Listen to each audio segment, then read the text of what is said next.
Si Jesus, ang tanong niya sa mga tao, how many loaves do you have? Tapos ginagawa niya ng mirakulo. Pero ang mundo, baliktad. Ganito magtanong ang mundo.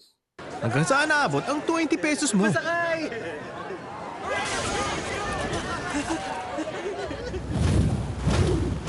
O kanan! Kaliwa!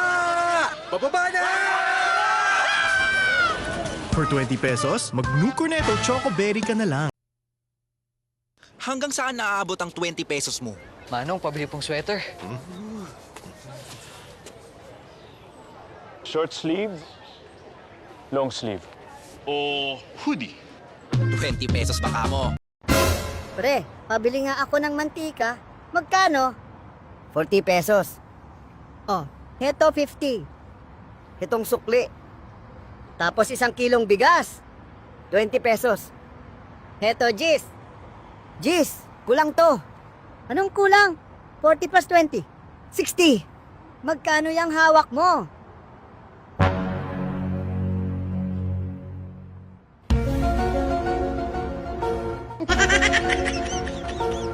Yan. Ganyan ang mundo. Kaliwaan lang parati. Kung ano yung kaya mong ibigay, yun lang din ang isusukli sa'yo. Di ba? Kumbaga, nobody meets you halfway. Kaliwaan lang.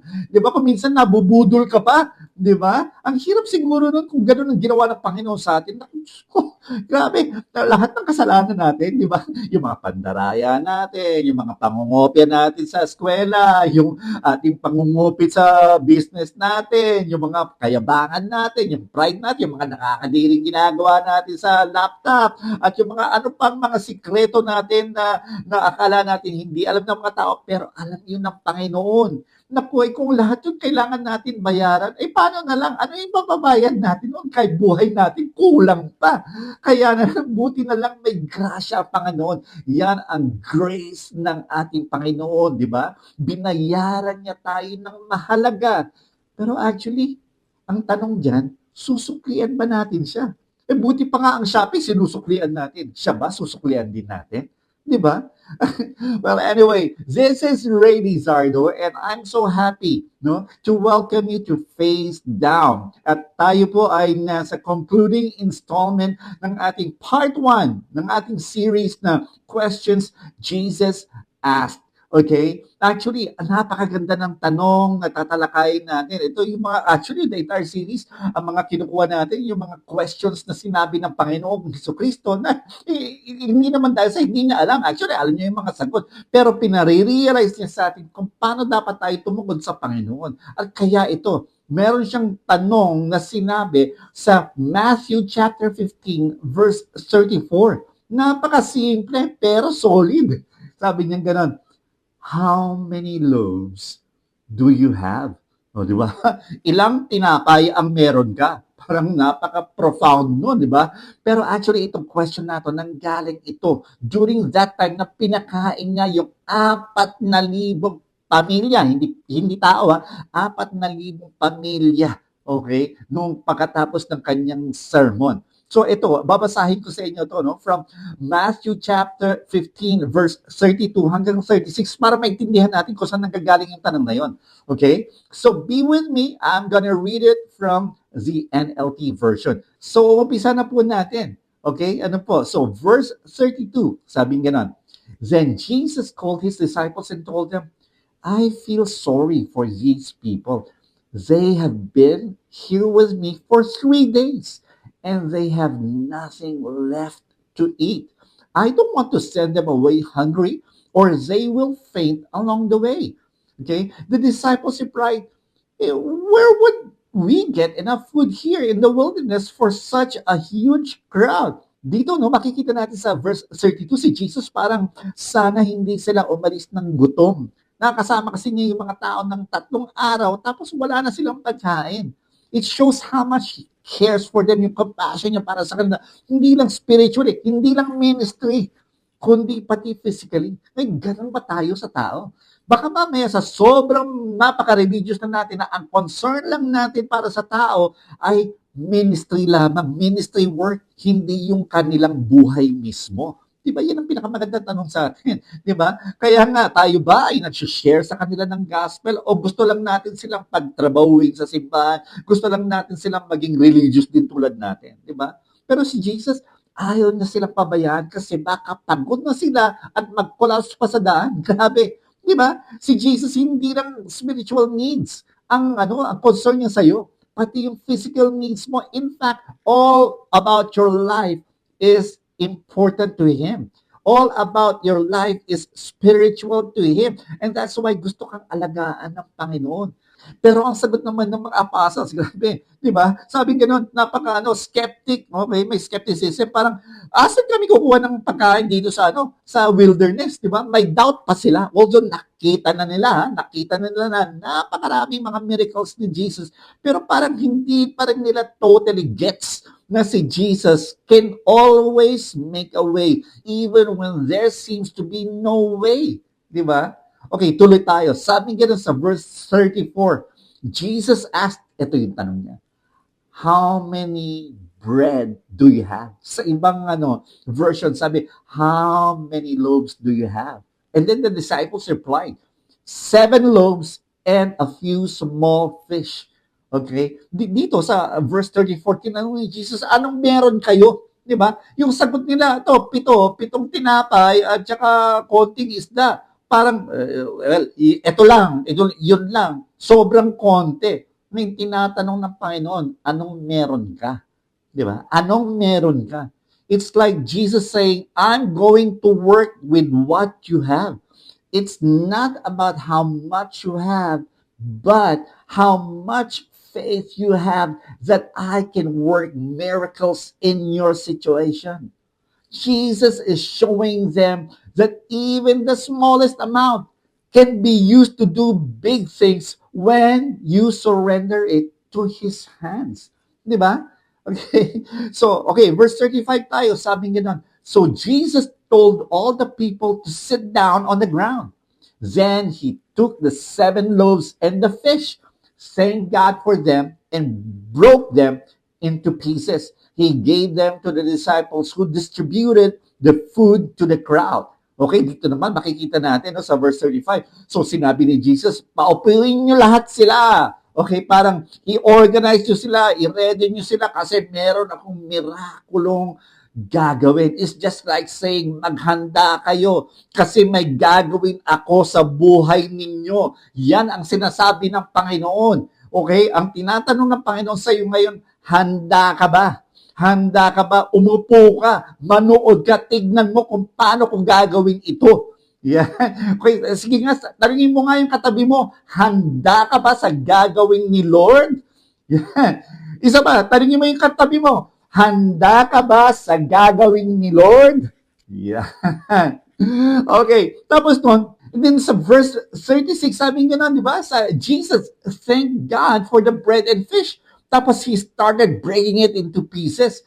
Then, dinistribute ng mga disciples ito sa lahat ng tao. Diba? The fact na nagbigay ng pasalamat ang Panginoon bago ibigay ang blessing. Ibig sabihin, bago ang blessing maging blessing sa atin, ang Panginoon muna ang talagang blessing natin. Ibig sabihin, ang isang blessing na dumating sa atin sa buhay, bago natin gawing blessing yon, ang i-bless muna natin ang Panginoon. Magpasalamat tayo. Ano ba nangyayari sa atin pagka dumating na ang answered prayer? Di ba kaka-prayer and fasting lang natin? Baka mamaya may mga breakthrough tayo na i-share ba natin yon? O baka naman puro prayer request lang tayo, wala tayong mga answered prayer celebrations. I-share nyo naman yan. Mamaya magkakaroon tayo ng breakout. Okay? Di ba?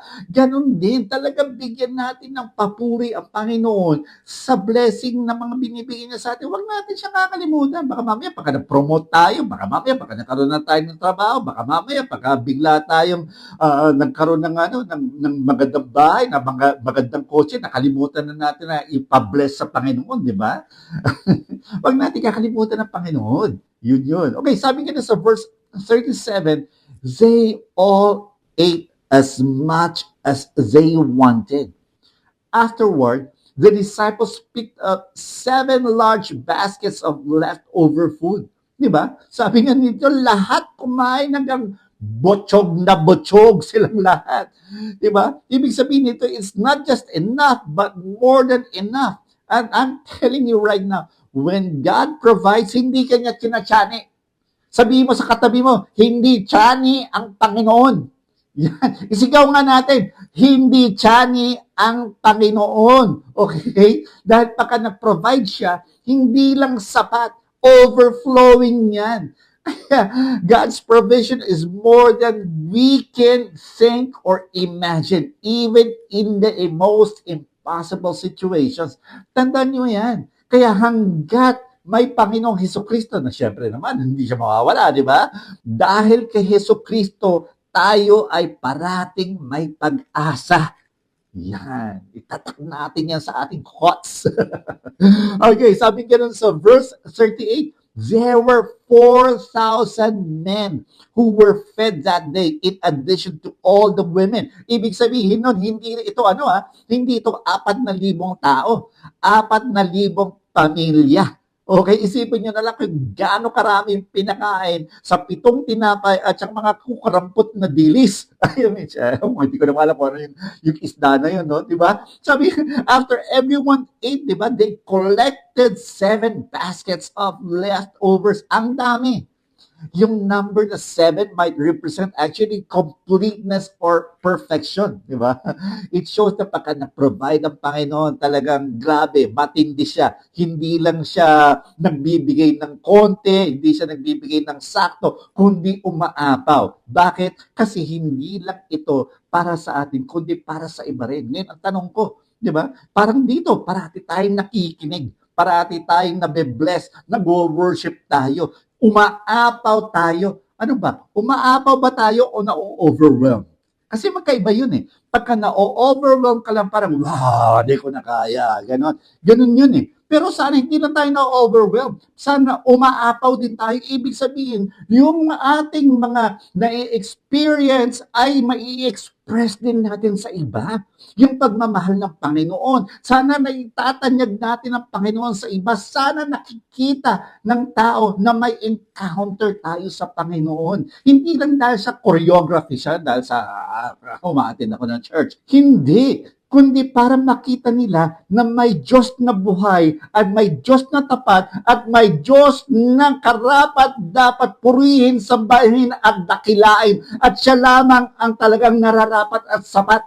And I'd like to stress 3 bagay na pwede natin makuha lessons dito, no, sa kwentong ito. And the first thing na gusto ko ma-realize natin is the little that we have. Di ba ang tanong kanina ng Panginoong Jesucristo, how many loaves do you have? Okay, ang tinatanong dito ng Panginoon or ang pinaggagawa sa atin ng Panginoon is mag-inventory tayo. Ano ba ang meron tayo? Ano ba ang kakayahan natin? Ano ba pwedeng gawin natin?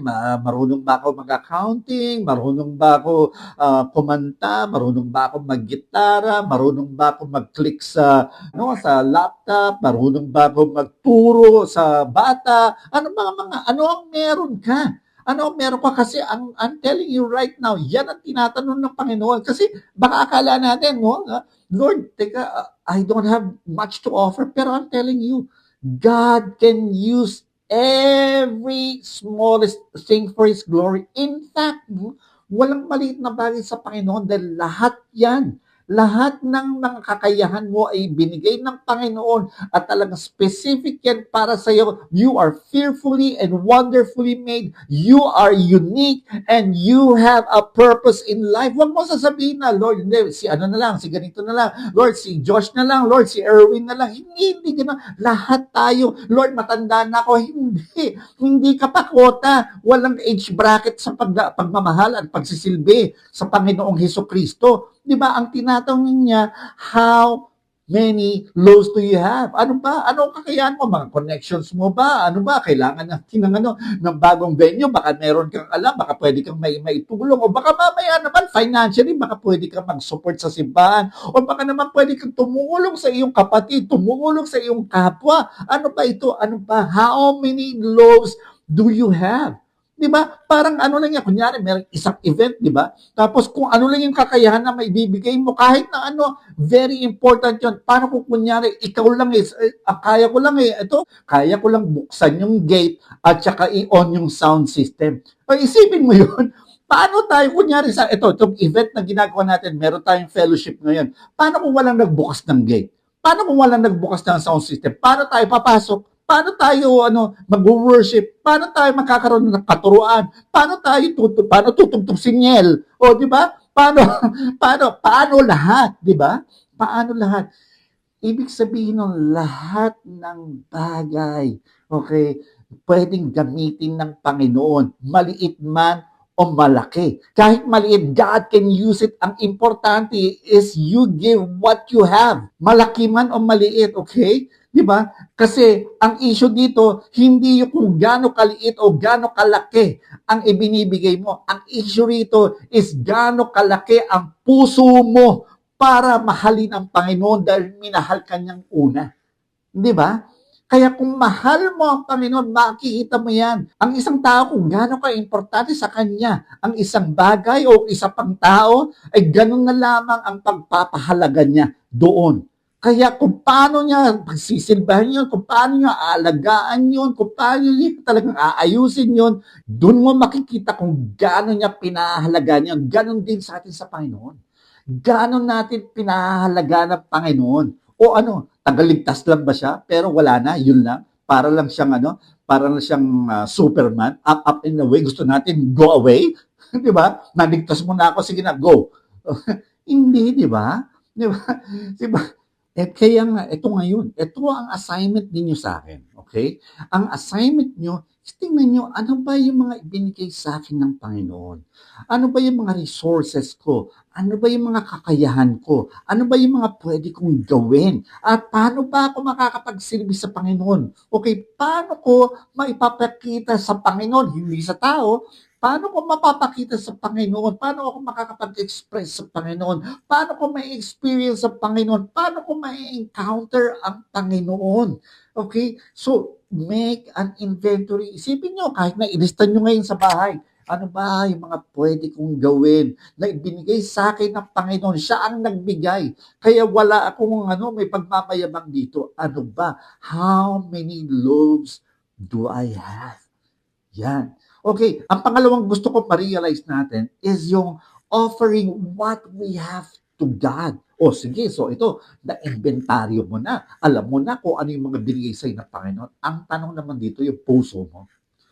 Yung puso mo, okay? Ino-offer mo ba sa Panginoon o ibinibigay mo lang? Ito lang, spontaneous to, naisip ko lang ngayon. Ay, hindi ko alam kung nabanggit ko na sa inyo ito sa previous natin, na mga preachings natin. No? Alam nyo, nakiusap ako sa ating mga leaders na mas tawagin na natin ang ating yung oras ng offering natin, tawagin nating offering instead of giving. Kasi pagka giving, parang pang sarili, parang ako, nagbibigay.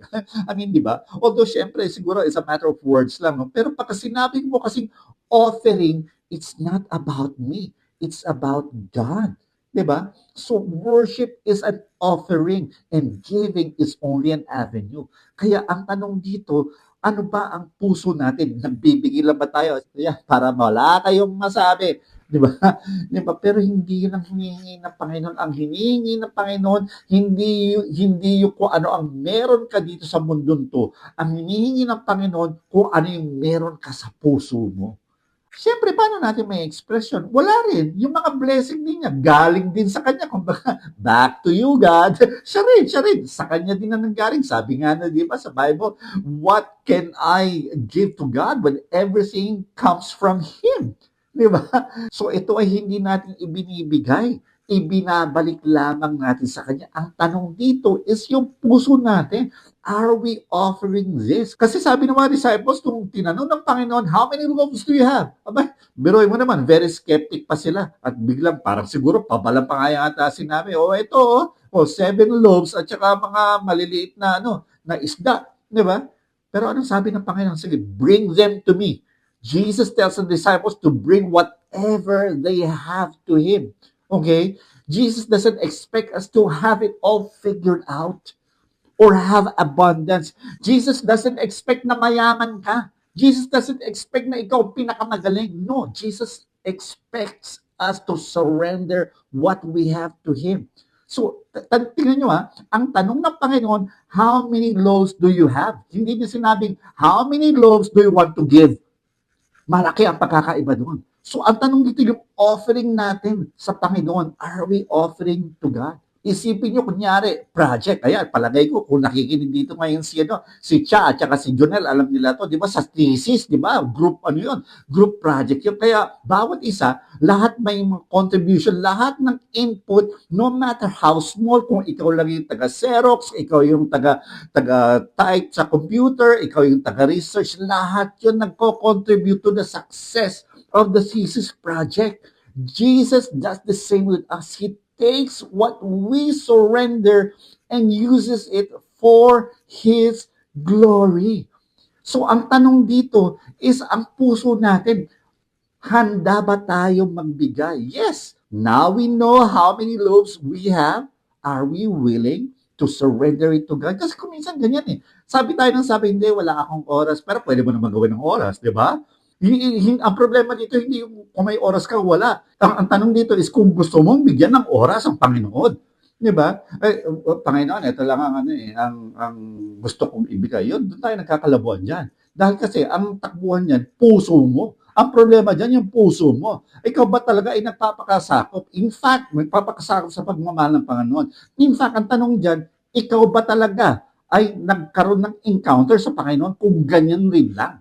Kasi ang totoong disipulo, ang totoong witness, ang totoong follower, ang totoong tao na hinipo ng Panginoon ang puso ay talagang may encounter sa Panginoon. Talagang ibibigay niya kasi talagang nakaka-overwhelm ang pagmamahal ng Panginoon na to the point na umaapaw talaga siya. Hindi organic yun, hindi pilitan yun. Di ba? Kaya nga sinasabi ko nga sa inyo, alam niyo kunyari, listen to this. We are encouraging everyone to share the love of God to everybody. Okay? Now, this is not an assignment. This is a proclamation. What do I mean by this? Kasi, alam niyo ba, nung biblical times, hindi sila yung kunyari, nagpo-convince ng tao, hindi, sige na, please naman ma-convince na kayo na ang Panginoong Hesukristo ay Diyos, siya ang tagapagligtas, siya ang Diyos natin. Hindi ka defense lawyer ng Panginoon. Ang ginagawa nila noon, hindi nagkukumbinse kung hindi nagproproklama. Isang example na lang, yung bulag, di ba, nakakita? Di ba? Pumunta siya doon sa templo, nagsasayaw siya, ako'y nakakita na. Sino nag-heal sa'yo? Ewan ko, yun nandun, yung nagtuturo doon. Hindi siya pumunta doon para, maniwala kayo, nakakakita na ako. Please naman, maniwala kayo, nakikita na ako. Hindi. Nagpro-proclaim lang siya. Now, what do I mean by this? Sana mabago ang ating paradigm, ang ating perspective, ang ating pag-iisip na ang making disciples ay isang assignment. No, making disciples, sharing the love of God is a proclamation. It's a gospel proclamation. It's not a gospel defense. Remember, gospel. The gospel is on the offense. Okay? Ganyan. So ito ang tanong dyan. Ang tanong lang dyan is ano ba ang puso natin? How many loaves do you have? Not how many loaves would you like to give? Puso ngayon ang tinatanong ng Panginoon dito. Alright? At ito po ang third point na gusto ko ma-realize natin. Okay? Trusting in God's provision. Diba? Tanong ng Panginoon, how many loaves do you have? Parang, okay, pag tinanong na niya yun, alam na this. Diba? Sabi nga naman, binasa natin kanina, and they all ate and were satisfied. I'm telling you, God provides abundantly when we trust what we have to Him. Pag sinorender natin yun, kasi ito ang problema dyan. Pagka hindi natin sinosurrender ang isang bagay sa Panginoon, nagiging idolo natin yan. Kaya ngayon, dahil sa pagka naging idolo natin yan, naging idol natin yan, naging Diyos-Diyosan natin yan, mas lalo tayong nagkakaroon ng interest ng mga malalaking bagay. Mga bagay na nanggagaling sa kasakiman ng ating sarili. Kaya nangyari, na-frustrate tayo pagka hindi natin nakukuha. Pero pagka isinurrender natin sa Panginoon kung ano lang ang nararapat, kung ano ang ikagaganda ng buhay natin, kung ano ang ikakaglorify ng Panginoon, doon, sapat na sapat lahat. Kaya I'm telling you right now, God's provision is always ahead of you. Remember that, and I'm going to repeat it again. God's provision is always ahead of you. Okay, ito, tandaan nyo to. Okay, tandaan nyo to. Purpose does not follow provision. Provision follows purpose. Okay? So, ibig sabihin, pagka may purpose ang Panginoon, nandun din ang provision ng Panginoon. Okay? So, hindi yan nahuhuli, hindi ka ilalaglag ng Panginoon diyan. Alright? Kasi alam niyo, may kikwento ko sa inyo. Parang yung minsan dati, yung bahay namin sa Las Piñas, yung sa Philip Life, no? Kasi paborito ko ang avocado. So ngayon, nung kumakain ako ng avocado, nung binubuksan ko siya, kasi fresh siya, yung ginawa ko, hiniwa ko, tinanggal ko yung mga buto, tapos nagbakasakali ako. Sabi ko gano'n, teka, mahal na ang avocado, ito na lang ang gagawin ko, ito lang ang kaya ko. Ipinunla ko ngayon doon sa likuran namin. Tapos wala lang, nonchalant lang, maya, pagka naalala ko, sige, maglalagay ako, okay, from time to time, dinidiligan ko siya. Hanggang sa bigla may maliit na bumong, gano'n, hanggang sa lumaki na, hanggang sa may mga tumutubo na, abay, nabigla ako. Hanggang sa mamaya konti, pumitas na ako, at nakapagbigay pa ako yata, if I remember right, nakapagbigay pa ako sa kapitbahay. Pero ito lang ang gusto ko sabihin sa inyo, gano'n. Parang na-realize ko, pagka ako ba nagpunla, nagtitiwala ako sa Panginoon. Pagka ako ba ay nagpunla, God will take care of the rest. I'm telling you right now, when God takes care, He does not only takes care of the rest, He's taking care of it to be the best. Di ba? Grabe. Kaya nga tayo ba ay nagtitiwala sa provision ng Panginoon? Babalik na naman ito sa idolatry ko. Layo naman. Kuya Ray, bakit na naman pumasok ang idolatry dito? Provision ang pinag-uusapan natin. Kasi ito lang yan. Anong pinagtitiwalaan mo? Ang provider mo ba is yung business mo? Ang provider mo ba is yung magulang mo na nagbibigay ng allowance? Ang provider mo ba yung boss mo? Kaya tuloy, pagka yun ang ginawa mo provider, talagang kailangan ma-please mo sila. Kailangan talagang perfect na perfect ka. Kasi baka mamaya may magawa kang hindi tama, ay nangangatong ka na, parang wala ka ng tiwala, hindi ka makakaroon ng provision. Pero pagka ang Panginoon ang pinagtiwalaan mo, wala akong pakialam kung 50 pesos ang meron ako dito sa aking bulsa o meron akong 5,000 sa wallet ko ngayon, walang pagkakaiba yun. Dahil ang aking Panginoon ay tapat, siya ay sapat. Ako ay kakain ng 3 times a day, kung minsan may merienda pa, at alam ko, aalagaan ako ng Panginoon. At hindi ito power tripping, hindi ito parang mind selling lang, kundi ito ay katotohanan dahil ito ay pangako ng Panginoon na siya ay tapat. Ang tanong dito, how many loaves do you have? And will you trust God with these loaves? Are you trusting God with provision? Ang tanong ni Jesus is, how many loaves do you have? Baka yung kung meron ka na ayaw mong isurrender kay Lord, yan pa ang sumisira sa'yo. Remember, Jesus broke the 7 loaves and fish. Kung ano yung meron sila, talagang brinig ni Jesus.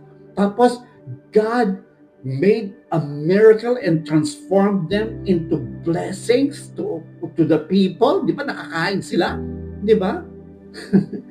God wants to break your idols and instead transform them into a blessing, into a glorification of God.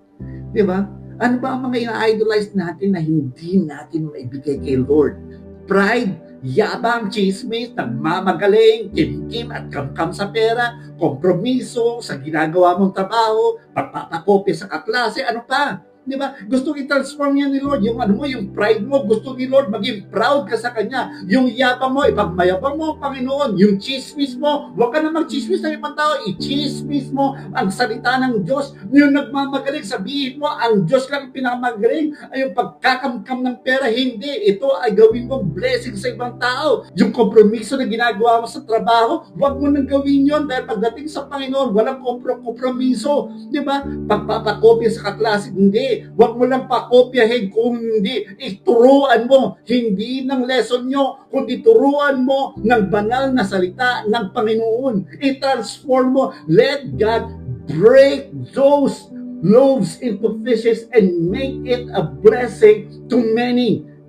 And so that they will know that God is faithful, that God is worthy to be worshipped alone. You see, we need to surrender what we have to Jesus. The cross shows us that Jesus gave everything so we can trust Him with our resources, our lives, and our future. We may feel like we don't have much, but when we offer it to God, He can do amazing things with it. So let's stop holding back. Huwag na tayo magpigil. Di ba? Huwag na tayo huwag na tayo umatras. Give what we have to Jesus and watch. Just watch and see how it will multiply for His glory. I'm not talking prosperity gospel here. I'm talking about the promises of God. Okay? The world says, take control, but the Bible says, surrender. In fact, even if you have the ability to control, do not. Just like Jesus on the cross. Anong sabi niya? Diba? Kaya niyang patigilin lahat na nangyayari. Handang-handa ang batalyon ng mga anghel, lahat na talagang handang-handa ba? Isang order lang niya, tapos lahat ng mga nangyayari, nung nandun siya sa cross. Pero hindi. Anong sabi niya? Not my will be done, but yours. Diba? Your will be done, not mine. The world would say to have freedom is to take control, but the word says to have freedom is to surrender your life to Jesus. Diba? Pero sige, balik rin naman natin ngayon. Kunyari, gumawa tayo ng metaphor. Diba? Tinanong ni Jesus, how many loaves do you have? Paano kung kunyari, ang Panginoon naman, kung si God ang tinanong, how many loaves do you have? Alam mo, God gave the greatest loaf of bread. And that's no other than the bread of life. His very own Son, Jesus. At kung si Jesus naman, kung si Jesus naman ang tinanong, how many loaves do you have? He gave His life on the cross for you. Sinaksak, binastos, dinuroan, pinako, pinatay, lahat na ng karumal-dumal ng lahat ng pananakit. Ang mundo ang gusto para sa iyo, kaliwaan. Ang Panginoon ang gusto para sa iyo, kalayaan. So ngayon, ikaw naman ang tinatanong niya, how many loaves do you have? Let's pray. Lord, maraming salamat. Lord, maraming salamat sa inyong salita. Maraming salamat, Holy Spirit, for touching our hearts, for convicting us. Lord, may we realize the loaf that you gave, your very own Son, for us so that we may live. God, I pray for every person who is listening right now that each person would learn to surrender every aspect of our lives, whether it's a heart issue, whether it's in the finances, whether it's in the relationship, whether it's in our careers, whether it's in our education, our school. Lord, I pray that we would surrender everything to you. God, we are offering to you our loaves, because what can we even give back to you? These loaves come from you. So God, we return all of these things to you. Work on our hearts that we would encounter, experience, and express your love by worshiping you and making you known. others. In Jesus' name we pray. Amen and amen. Magandang araw po.